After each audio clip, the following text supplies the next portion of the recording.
yada se dade opanka ntia wetie enwa na me dedicate ama Dr. Kofi Amponsa ontie wetie say Thursday ro tibi sakra na emem tiamu akwa babiem yada se papa se oguso share Adom TV Badwam na Faith Homeopathic Clinic aba yene won ba bedi nkomo ahye the Faith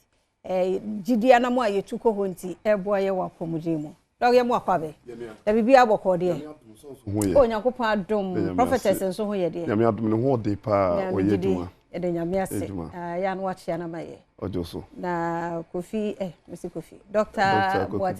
Buati yeah ne ho ye pa ne ho de nyame adom nti bibi ekoso fan pa nyame ase adaroma yenhwe medase yenchi ahwefo na ye ne nyame ase prophetess Dr. Elizabeth Sorry Boatima, maybe will be a Yamishano. Na yempa happy Thursday in advance, Mauni Ahefo. On say Thursday we are no day. I said the amount for see Abu Hunde channel. Me did say I no birthday pa. And I'm so crazy. You beside your mamma me. Until never near to be baby. Minimum no we am the best. Now say over to me a Thursday na manaite. Ono dof BP akwaba iapum day. Obi en wo yare da wa obetimi ne dofo api nti e wo so onya ahoden sonko nti saa wiki nyina ye free medical screening e pese check ni pedua no obe check wa hoden a odi pi akovas dey no ase na ohu keka ya de beko be bi ho a otimi aye de be bia nya obabi onin BP ba se be ya na hoden na nkasa bi si so no anim se na hoden se mo mpam no nye ba se lopo ba ne pi nti ya ne hu pa but unim yashe dadi numpi modubi aba ye no efa arthritis no se numpi no ne kita ni pedua no ene me ni pedua ni gina obekoto obesore obenante adibia bebia numpi no nka ho bia yi na nyankopon hye de sisi numpi se mebo ni pedua no ban me nyina banane nti se wu si dan na hwe blocks na adi si no a eni ahoden a ebedwuregu saa na numpi ne tie nti nyame hye da ye numpi no ye wo abofrato a numpi no over 300 onyine ne bi kika bom nti wunyine no na 206 nti utimu se ewo ne ebo ti wadwene no ho ban vital organs no eye wo mfempade ne bo ho ban nti ufimo no eye wo sere dumpi no eno nso nyame ye se dumpi ne na ese mu ye den ti nupa ne mu odin nti wo ye meme ya enya bu nkotodwe nsi a saa numpi we na ho odin nti no eboa me etimi di mpa so agwopa mu ye den na wonim se dodo na nso obeka se ne nemabu no na ye ne sere dumpi no ti se mu odin a nyame ye se eno ne mu odin eno nso na dumpi nyine ne wa nti se mu odin na se no ne mu abudi ade aka nde na chese enye kura ti ne tembe wo so otimi nya adu bi e beboa bo numpi no ban won se moja na prepare free numpi no e friend bone marrow no e prepare free na kidney na so ne so nti se numpi mu anya de adwuma numpi ne ye na ano odin nti ne tembe ye se obo numpi no ban nti wonu bi o ha oba ne de mawa se de tibia se otimi nya ahode won se bibi ye friend osteoporosis se numpi no bi o ha obehwiri afiri akuen so asifom ni namu obi be hwiri the same distance ni namu bebu chese ni numpi no emu nye den ti da bia no obi be nya adaje ma ni pedua obi namu bu wata ma me atwem akekere still emfa oti ya wom numpi no bi wa nsuo to ani mu ye ne ye mu tutu ni nyina ehwe na onsa arthritis no se de city own conditions na dose over 100 to obi ho beba no kotodwe cartilage no na awe ordinary adompe ne hia nti oti ya nti obi ordinary na ka na watena ba bi ogina na no na watena ho nti ya na ehu pa nti so ba arthritis say osteoarthritis osteoporosis gout rheumatoid arthritis bia arthritis ne type bia ho duo ho nti wo ba behwe the type of arthritis ya ma ho du on say ene ade eboy kese mi etimi koba yeni se ni wa yentimi koma obi ani diabetes nti diabetes type 1 nti amana ni ohuna de woni ni ohuna de na se wo sha se de dro guso a se diabetes na de ba wo de guso sa enko nti ho ba ye hwe se diabetes na type 1 na type 2 ana se gestational diabetes won se oba anyimo a oba bi ho anyimo a na na se de bia na se apija anytime bia no eno no ye gestational diabetes tie se ye hwe na ye hwe ekwan refa so ebeboa se na be ebeba fom obi won so ani diabetes nse ba enam se immune system no eno ankasa ahoden aba fom nti no osori tia cells na e produce insulin no into oni cells na produce insulin na nyankopon ye ne se eman nya ahoden sonko na emu ama hormones no nso nya ahoden sonko no na immune system na ankasa na ne di asie won nipadua mu ntimi nko cells no nso no eno ano ewu e ota ma ewu enti ewu na asan a replace no ho enti se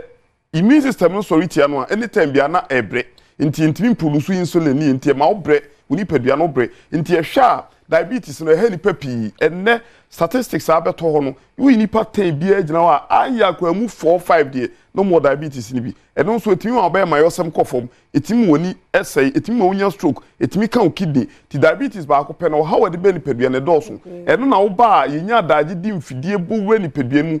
ni pedua kwa no 78 organs eno woni pedua kwa mu ye hwe tissues ahodo cells woni pedua bia mu 37.2 trillion eno no ye ne mani pedua no enya ahoden sonko ene the basic building blocks woni pedua mu enti obi ba ne bowura sa ne ma we nyina mu cheki ne hu babi ade no wa ye de hu aduro pe ene ma no enti obi a wo hepatitis A B C wo de fabrain wo stomach ulcer say peptic ulcer wo de fabra e behwe amon mesese obi o ho a ono no ye de ohunu kura na koma bon tentem na nizu tabi no nanti kakra bi no abre o yare kakra bi na nanse apagya omia na atom onhwe ne yese ne kidney bi a afeli omma me enche kidney ni hu se bi a afeli dia ye ma no ho oduru na enko mesrew mentwen koda dialysis machine so because answer no bi nko dialysis machine so no na adu below 15 to what no me free 90 plus abedu 15 dia na say on time ko checkups yenhwe bibi tse cancer and cervical cancer abapa but ni nyina nse enta checking because cancer beba e develop over 10 years and sana cancer na dan ho adi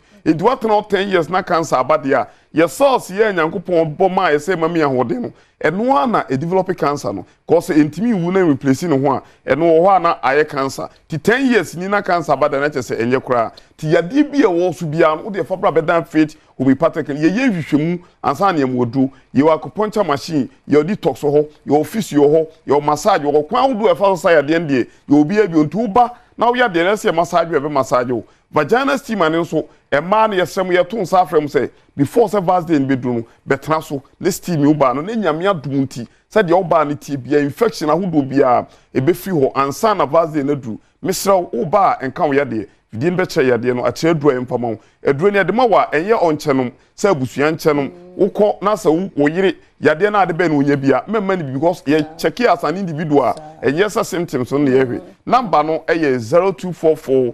583859 0244 583859 Tigo line is 0275 969414 and Accra number no is 0540 710940 0540 710940 Takrade wait me a friend 0547 578494 0547 578494 Mr. Oba ye free medical screening be check 38 organs no free ye wia ya check vital organs no brain heart liver pancreas no ya check ni nyina ma o lungs no ni nyina o kidney ni nyina be check ya ma ni a say kidney no ye adwuma yi na prepare moja ni yi e ma akoma no so timi pompi moja ni yi o liver no o prepare cholesterol ni yi e ma cholesterol no so boa ma hormones nya ahode yi ni nyina e bebo awura mu a check ya hwe se ni nyina ye adwuma pepepe se de ya ni ahwe ni enti a ya de no aba ni pedem ye wia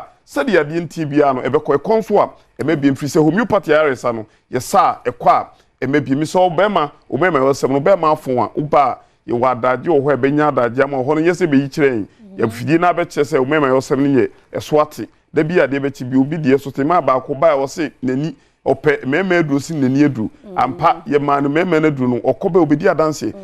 ye koso pi mi sra wo ye bema mentra wo sa mentwen se wo no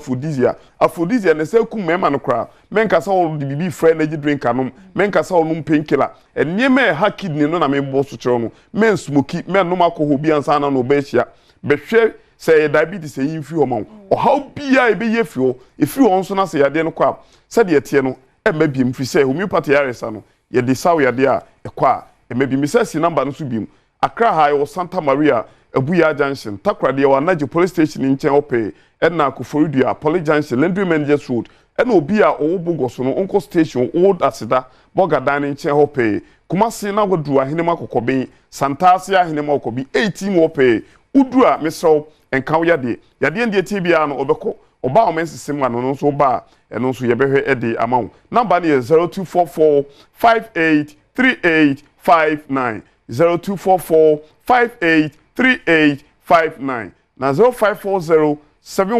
710940 0540 710940 and 0547 578494 0547 578494 yadi bia oba yebehama we faith homeopathic clinic nyame onso se papa anti Dr. Kofi Amponsa faith homeopathic clinic na yetene kan bibia kire wadwen na number 7 wafa na fe wode mpanifo ye di nkom